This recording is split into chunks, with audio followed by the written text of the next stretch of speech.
خيركم من تعلم القرآن وعلمه۔ تم میں بہترین شخص وہ ہے جو قرآن سیکھے اور سکھائے۔ اعوذ باللہ من الشیطان الرجیم، بسم اللہ الرحمن الرحیم۔ آج سورۃ العمران اس کا آغاز کریں گے۔ سورۃ العمران جس کا کچھ حصہ 9 رکوع جو ہیں پارہ نمبر 3 پر مشتمل ہیں۔ مقام نزول کے اعتبار سے مدینہ میں نازل ہوئی، رکوع اور آیات کے اعتبار سے 20 رکوع اور 200 آیات پر مشتمل ہے۔ اب سورۃ العمران کا نام العمران رکھنے کی کیا وجہ تھی؟ ال کا معنی اولاد ہے، اور سورت کے چوتھے یا 5ویں رکوع میں آیت نمبر 33 آیت نمبر 54 پر مشتمل ہے، اور حضرت مریم سلام اللہ علیہا کے والد عمران کی آل کی سیرت اور ان کے فضائل کا بھی ذکر ہے۔ اسی مناسبت سے اس سورت کا نام سورۃ العمران رکھا گیا۔ اب سورۃ العمران کے فضائل، اس سورت مبارکہ کے مندرجہ ذیل جو ہیں فضائل ہیں، جس میں سے چند میں آپ کے سامنے پیش کروں گی کہ حضرت نواز بن سمعان رضی اللہ عنہ سے روایت ہے کہ نبی پاک صلی اللہ علیہ وسلم نے ارشاد فرمایا، قیامت کے دن قرآن مجید اور اس پر عمل کرنے والوں کو لایا جائے گا، اور ان کے آگے سورۃ البقرہ اور سورۃ العمران ہوگی۔ اور حضرت نواز رضی اللہ عنہ نے فرمایا کہ رسول پاک صلی اللہ علیہ وسلم نے فرمایا، ان صورتوں کی 3 مثالیں بیان فرمائیں جنہیں میں آج تک نہیں بھولا، اور آپ صلی اللہ علیہ وسلم نے ارشاد فرمایا کہ یہ دونوں صورتیں ایسی ہیں جیسے 2 بادل ہوں اور ایسے صاحبان جن کے درمیان روشنی ہو، یا صف باندھے ہوئے 2 پرندوں کی قطاریں ہوں، اور یہ دونوں صورتیں اپنے پڑھنے والوں کے لیے شفاعت کرتی ہیں۔ سورۃ العمران جس میں نصرانیوں کا کئی حد تک ذکر کیا گیا ہے، ان کے عقائد کا۔ اس سورت کے نزول کا سبب جو مفسرین بتاتے ہیں وہ یہ ہے کہ نجران نامی علاقے کے وفد کے متعلق نازل ہوئی، جو کہ 60 افراد پر مشتمل تھا۔ اس میں جو 14 سردار تھے، جن میں سے 3 قوم کے بڑے جو تھے پیشوا تھے۔ ان میں سے ایک ابو حارثہ بن علقامہ تھا، جو عیسائیوں کے تمام علماء اور پادریوں کا پیشوا سردار تھا۔ عیسائی حکمران بھی اس کی عزت کرتے تھے۔ یہ تمام جو ہیں عمدہ لباس اور قیمتی لباس پہن کر بڑی ہی شان و شوکت اور بڑے ہی رتبے کے ساتھ اور زور و شور کے ساتھ حضور مصطفیٰ صلی اللہ علیہ وسلم کے ساتھ مناظرے کرنے کے لیے آئے، اس ارادے سے آئے۔ جب یہ مسجد نبوی میں آئے تو انہوں نے حضور پاک صلی اللہ علیہ وسلم کو نماز عصر ادا کرتے ہوئے پایا۔ نماز کے بعد رسول پاک صلی اللہ علیہ وسلم سے گفتگو شروع کی۔ آپ صلی اللہ علیہ وسلم نے فرمایا کہ تم اسلام لے آؤ، تو انہوں نے کہا ہم تو پہلے ہی اسلام لا چکے ہیں۔ پھر آپ صلی اللہ علیہ وسلم نے فرمایا تمہارا اسلام کا دعویٰ غلط ہے، تم کہتے ہو کہ اللہ عز و جل کی اولاد ہے، یعنی حضرت عیسیٰ علیہ السلام کو تم اللہ کی اولاد قرار دیتے ہو، جبکہ ہمارے دین میں یہ بالکل بھی جائز نہیں ہے، یعنی یہ غلط بات ہے، تمہارا یہ اس طرح کہنا ہے، یہ شرک ہے۔ رسول پاک صلی اللہ علیہ وسلم نے ان سے کہا کہ اگر حضرت عیسیٰ علیہ السلام خدا کے بیٹے ہوتے تو مجھے بتاؤ کیا باپ اور بیٹے میں کوئی مشابہت نہیں ہوتی؟ اس طرح رسول پاک صلی اللہ علیہ وسلم نے فرمایا کہ تم بتاؤ کہ اللہ پاک ہمارا رب العزت، اس کے لیے کیا موت ممکن ہے؟ اور زندگی اور موت کا جو مالک ہے تو کیا اس کے لیے چیز ممکن ہے؟ جبکہ حضرت عیسیٰ علیہ السلام پر تو موت آنے والی ہے۔ مراد یہ ہے کہ ان کی وہ بشر ہے اور ان کے لیے بات ہے کہ وہ دنیا فانی سے کوچ کریں گے، تو انہوں نے اس کا جواب اقرار کیا کہ ہاں ایسے ہی ہے۔ پھر آپ صلی اللہ علیہ وسلم نے فرمایا کیا تم نہیں جانتے ہو کہ ہمارا رب بندوں کا کارساز ہے، ان کی حقیقی حفاظت کرنے والا اور روزی دینے والا ہے؟ تو انہوں نے کہا بالکل ایسے ہی ہے۔ اس پر نبی پاک صلی اللہ علیہ وسلم نے فرمایا کیا حضرت عیسیٰ علیہ السلام بھی ایسے ہیں؟ انہوں نے جواب دیا نہیں، کہ وہ رزق دینے والے تو ہی ذات ہے۔ ٹھیک ہے، اس پر نبی پاک صلی اللہ علیہ وسلم نے فرمایا کیا تم نہیں جانتے کہ اللہ تعالیٰ پر آسمان اور زمین کی کوئی چیز پوشیدہ نہیں، ہر چیز واضح ہے؟ انہوں نے قرار کیا ہاں۔ تو رسول پاک صلی اللہ علیہ وسلم نے فرمایا کیا حضرت عیسیٰ علیہ السلام اللہ کے بتائے بغیر اس میں سے کچھ جانتے ہیں؟ یعنی جو علم ہے ان کے پاس اللہ کا دیا گیا، اس کے بغیر وہ کوئی علم رکھتے ہیں؟ انہوں نے کہا نہیں۔ اس طرح سے بہت سے سوالات کیے اور جوابات ملے، تو پھر اس باتوں کا خلاصہ یہ نکلا، پھر تم کیوں اللہ کا بیٹا قرار دیتے ہو حضرت عیسیٰ کو، جبکہ وہ اللہ کے بندے اور نبی ہیں۔ تو اس طریقے سے بہت سے سوالات اور جوابات، جس کا کچھ حصہ ہم یعنی سورۃ العمران میں ہی پڑھیں گے، اور بہت سے مبالغہ کے بہت سے مناظر اور بہت سی گفتگو جو آگے چل کے، یہ شروع میں جسٹ آپ کو میں نے تھوڑا سا اس کا نکمہ دیا ہے، ٹھیک ہے، آگے چل کے اس کی وضاحت مزید کریں گے۔ تو اس بات سے، اس واقعے سے یہ بات ثابت ہوتی ہے کہ صحیح عقائد کو ثابت کرنے اور ان کی دفاع کے لیے مناظرہ کرنا سنت ہے۔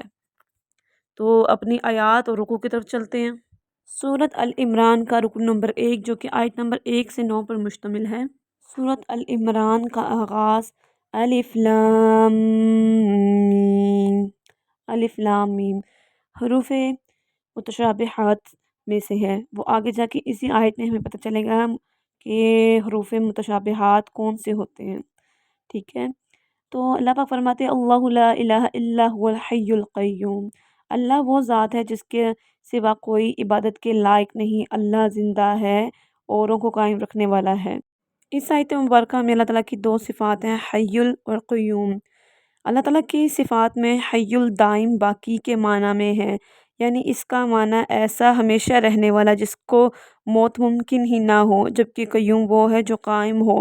یعنی بغیر کسی دوسرے کی محتاجی، ٹھیک ہے، اور مخلوق کی دنیا اور آخرت کی زندگی کی حاجتوں کی تدبیر فرمانے والا صرف اللہ کی ہی ذات ہے۔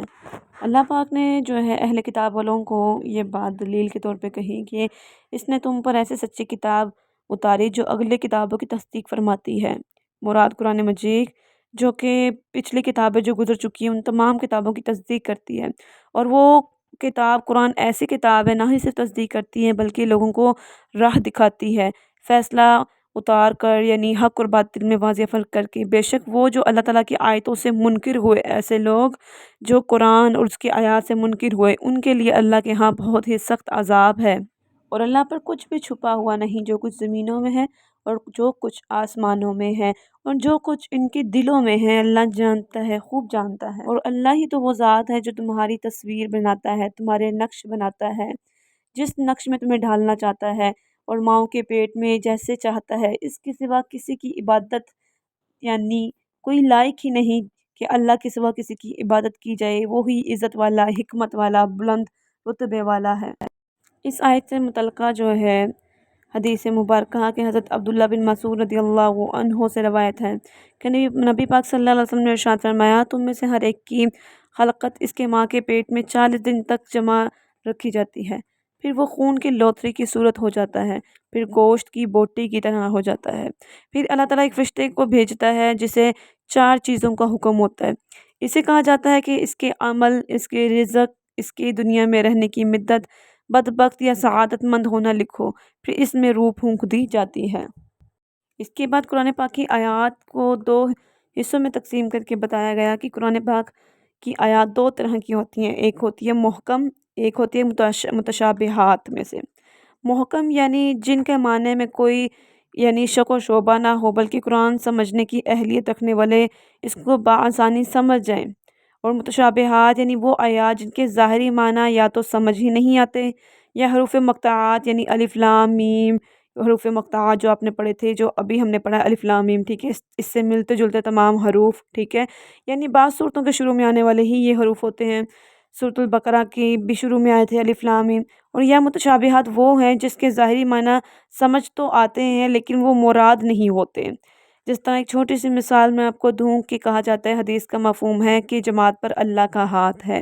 اللہ کے ہاتھ سے مراد ہم ہاتھ کو اللہ کی مشابہت نہیں کہہ رہے، مراد یہ ہے کہ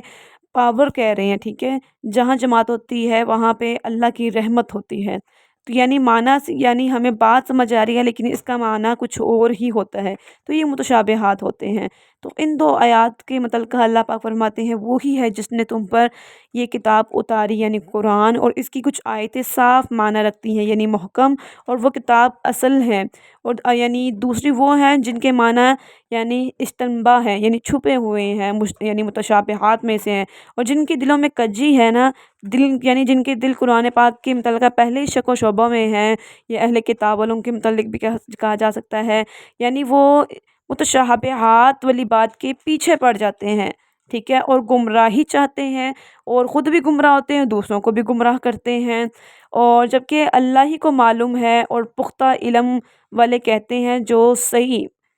اہل علم والے ہوتے ہیں جن کی دلوں میں کجی بھی نہیں ہوتی، وہ کہتے ہیں کہ ہم اس پر بھی ایمان لاتے ہیں، سب ہمارے رب کی جانب سے ہے، اور جو ہمارے رب نے جیسے بات کہی ہم اس پر ہی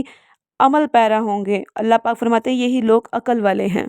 تاکہ اللہ پاک نے ہمیں ایسی دعا سکھائی جس کے ذریعے سے جو آیت کی پچھلی آیتوں سے ربط رکھتی ہے کہ کس طرح اہل کتاب والے جو ہیں اللہ کی قرآن کتاب میں بھی جو ہے متشابہات کے پیچھے پڑ کے اپنے ایمان کو ظاہر کرتے ہیں۔ تو ایسے لوگ یا ہم اپنی مثال لیں تو ہم بہت سی خطائیں کر کے بھی جو ہے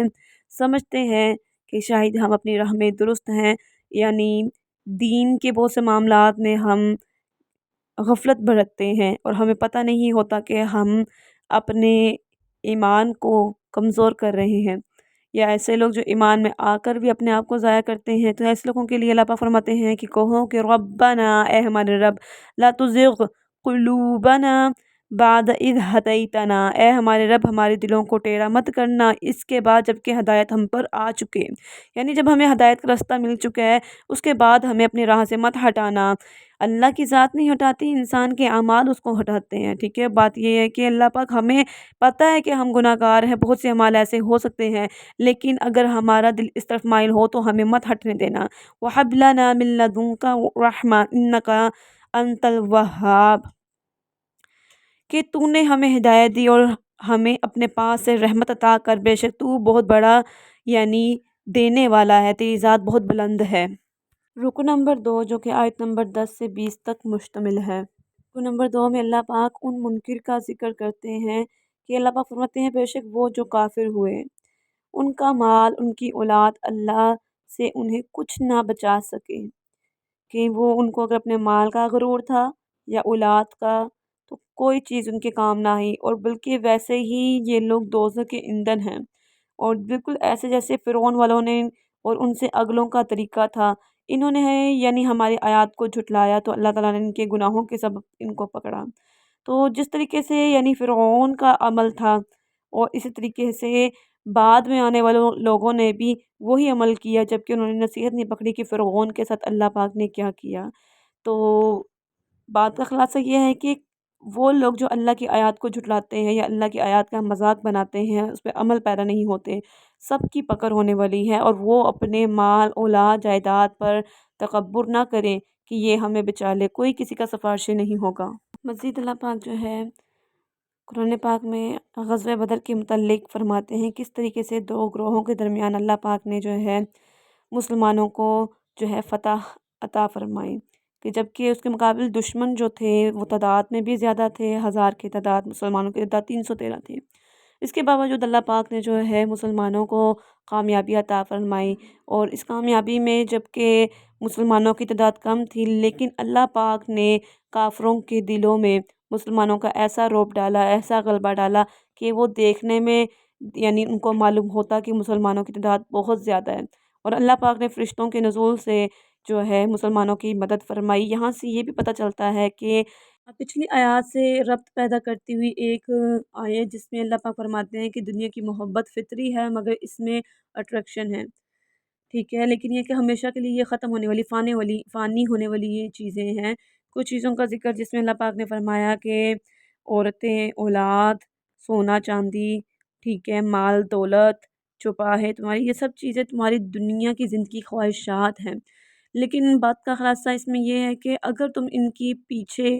بھاگ دور کرتے ہوئے اللہ کی نافرمانی کرو گے تو یاد رکھنا کہ یہ چیزوں تو دنیا میں رہ جانے والی ہیں، رہنے والی اللہ کی رضا ہے، اور اس کے مقابل تم اگر چلو، ٹھیک ہے، تو کامیابی تمہارا مقدر بنے گی۔ تو دنیا کی محبت ہر برائی کا جو ہے سرچشمہ یا جر ہے۔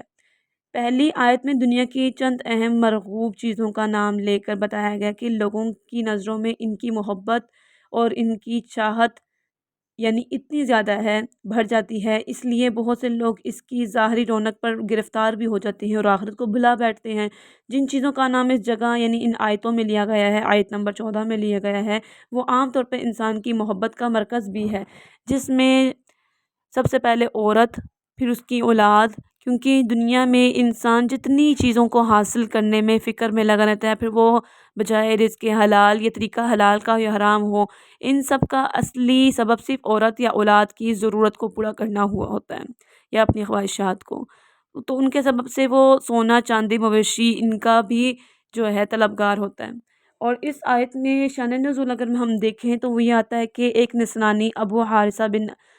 القامہ، تو انہوں نے اپنے بھائی سے کہا کہ مجھے یقین ہے اس بات کا کہ اللہ برحق ہے، رسول برحق ہے، لیکن اگر میں نے ان پر ایمان لے کر آ گیا تو روم کے بادشاہ مجھ سے اتنا جو بھی میرا مال ہے، دولت ہے، سب واپس لے لیں گے۔ اس پر یہ آیت مبارکہ نازل ہوئی کہ مال اور دنیا کی چیزیں تو محبت یعنی یہ ایسی چیزوں کی محبت ہے جو فانی ہو کر ہی رہے گی، مگر اس کے مقابل اللہ کی محبت جو کہ دائمی ہے اور اس میں ہی تمہاری کامیابی ہے۔ تم فانی کے خاطر دائمی چیزوں کو ترک نہ کرو۔ تو اس سے ہمیں خلاصہ یہ ملتا ہے کہ ہمیں دنیا کی چیزوں کی محبت اتنی اپنے اوپر غالب نہیں کرنی چاہیے کہ ہم اللہ کی ناراضگی کا سبب بن جائیں، ٹھیک ہے۔ مزید آگے فرمایا وہ لوگ جو اس دنیا کی رنگینیوں میں مغلوب نہیں ہوتے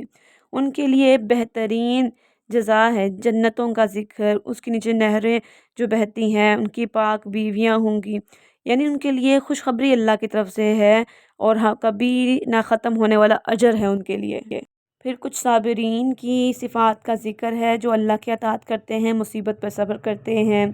اور نیتیں ان کی یعنی کھوٹ نہیں ہوتا ان کی نیتوں میں، اور سچے فرما بردار ہوتے ہیں اور اللہ کی راہ میں خرچ کرنے والے ہوتے ہیں۔ آگے بتایا گیا کہ ہر نبی کا دین اسلام ہی تھا، لہٰذا اسلام کے سوا کوئی اور دین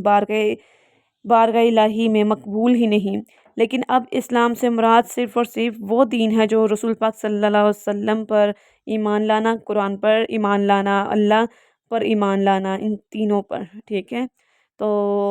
جو اس سے منکر ہوگا دائرہ اسلام سے خارج ہے۔ اللہ پاک نے حضرت مصطفیٰ صلی اللہ علیہ وسلم سے مخاطب ہو کر کہا کہ اگر وہ تم سے حجت کریں، بحث کریں تو فرما دو میں اپنا منہ اللہ کے حضور جھکائے ہوئے ہوں اور وہ میرے یعنی وہی میرا خدا ہے اور اللہ ہے، میں اپنے رب کی ہی اطاعت کرنے والا ہوں۔ اور جو کتابی لوگ ہیں، اہل کتاب والے، یہود و نصرانی اور ان پڑھ جو ہیں، ان سے فرما دو کہ تم نے گردن رکھی ہے، بس اگر وہ گردن رکھیں یعنی تم ان سے کہو کہ تم ایمان لے آؤ، اور وہ اگر ایمان لے آئیں اور جب وہ راہ راست پا لیں تو ٹھیک ہے، اور اگر نہیں کریں گے ایسا تو پھر وہ یہ جان لیں کہ ان پر اللہ کا عذاب مسلط ہو کر رہے گا اور اللہ بندوں کو دیکھ رہا ہے۔ تو جب وہ ایمان لے آئیں تو رسول پاک صلی اللہ علیہ وسلم فرمایا تو ان کے حق میں بہتر ہے، اگر ایسا نہیں کہ وہ ایمان نہ لائیں تو اس سے متعلقہ رسول پاک صلی اللہ علیہ وسلم سے سوال ہوگا، بالکل بھی نہیں۔ ان کا ایمان لانا ان کے لیے، ان کا نہ ایمان لانا بھی انہی کے لیے خرابی کا سبب ہے۔